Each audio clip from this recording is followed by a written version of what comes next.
The biggest story in the nation right now is the ongoing protests happening in Los Angeles over Donald Trump's administration's policies of rounding up people to deport.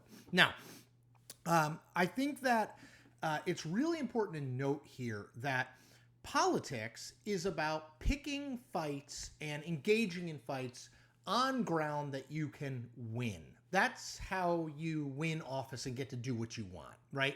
You don't pick unfavorable fights. It's like the military.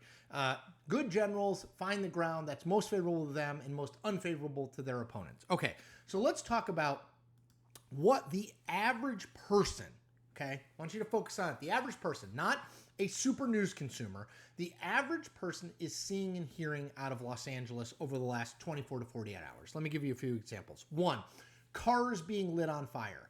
2, masked protesters waving Mexican flags standing in front of those burning cars.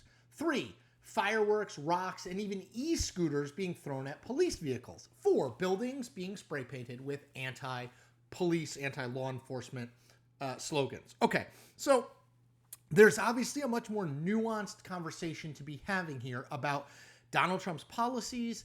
Are they too broad scale? Are they scooping up people who are not here illegally? That conversation is going to be entirely overshadowed by the images I just talked about. When people see cars on fire, when people see protesters in masks holding Mexican flags in the United States of America and celebrating, when people see protesters throwing things at the cops, all of the nuance of this issue, and there is a case to be made that Donald Trump's policies when it comes to deportation are overreaching, all of that gets lost. And I think when we talk about fighting on the right ground, Donald Trump is winning when we talk about immigration and we have images like this out in public. I'm going to explain more of that, but I just want to quickly make a pitch. I hope you subscribe to this channel. I'm an independent news creator. I am making content without fear or favor, no big bosses, not a Republican, not a Democrat. I am just telling it how it is without fear or favor. I hope you hit subscribe. Okay, so why do I say that this issue favors Donald Trump? Well, let's start here. Donald Trump ran expressly on immigration in the 2024 campaign. Over and over again, he bashed Joe Biden's immigration policies, said they weren't tough enough and that they had led to what he called an invasion of our southern border. People voted for that. People wanted tougher immigration policies. People thought that the American government had largely let this problem fester. And even as Trump's numbers have dipped, and they have dipped across the board on a variety of issues, the economy, etc., his numbers on deportations and the border remain the best polling numbers that he has. So ask yourself this. Put yourself in Donald Trump's shoes, if you will, and ask yourself this. I'm going to name 3 national stories, and you tell me which one you think Donald Trump would like to be talking about. Number 1, his ongoing on-again, off-again fight with Elon Musk, the richest man in the world and the owner of the political town square of X. That's 1. 2, the ongoing questions about the one big beautiful bill. What's actually in it? How many Republican members didn't even read it? Seems like a lot. Can this pass the Senate? Or 3, an immigration fight where the dominant images are protesters lighting cars on fire and clashing with the police. It's not complicated, right? It seems pretty simple.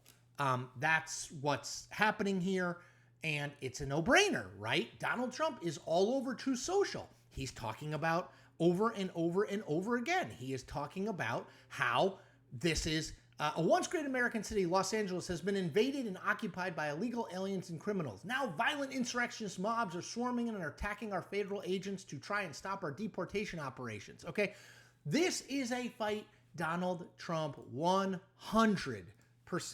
wants. It is a fight he will continue to make a fight for as long as he can. I would argue that the decision to call up 2,000 California National Guardsmen is a clear amplification of this fight because Donald Trump wants this fight, people. He wants a fight over immigration. He wants a fight over being tough. He wants a fight where the dominant images coming out of Los Angeles to the rest of the country and the rest of the world are cars burning, protesters celebrating, protesters clashing with police, because that's a win for him. It's the ground on which he is the strongest. We're not talking about Elon Musk. We're not talking about the one big beautiful bill. We're not talking about the nuances and the complexities involved in his deportation policies and whether they are the right thing or the wrong thing for the country. We're just talking about those images. Now, here's another problem. Democrats appear entirely comfortable with playing along on this, which is colossally stupid from a political perspective.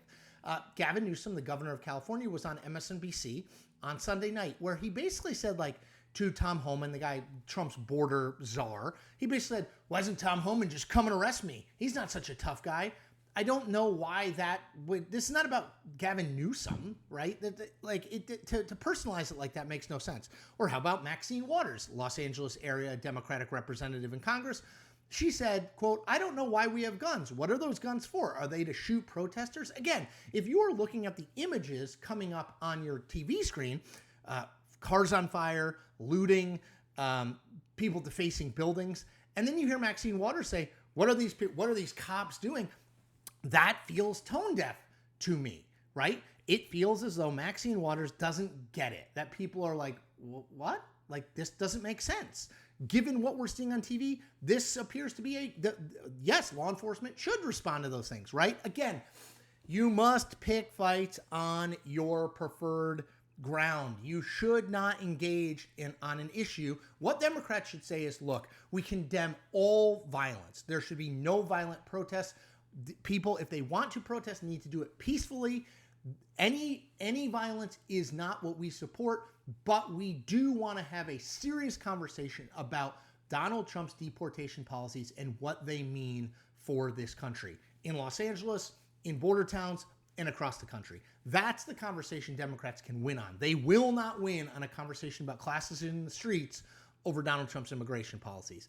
It seems to me that Democrats are not thinking smartly about all of this. They need to understand, again, politics is about winning. Winning is about finding advantageous fights, picking them, and keeping them going. That's what Donald Trump is trying to do. You can like him or you can hate him, and I know a lot of people hate him, but he is very good at understanding that when there's a fight that he has the high ground on when it comes to public perception, he not only picks that fight, but he keeps picking it. He keeps jabbing at it. And the longer Democrats play along with that, the worse for them and their party.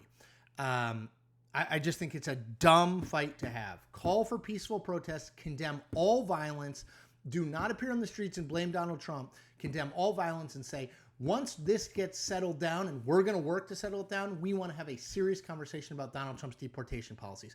But that's not what's happening right now. All nuance is lost. And when nuance is lost in this issue, Donald Trump wins. Again, I hope you subscribe to my channel. I am telling you how I believe it to be, not what you want to hear always, but what I think you need to hear, and I think that's tremendously valuable. I hope you'll like and comment on this video.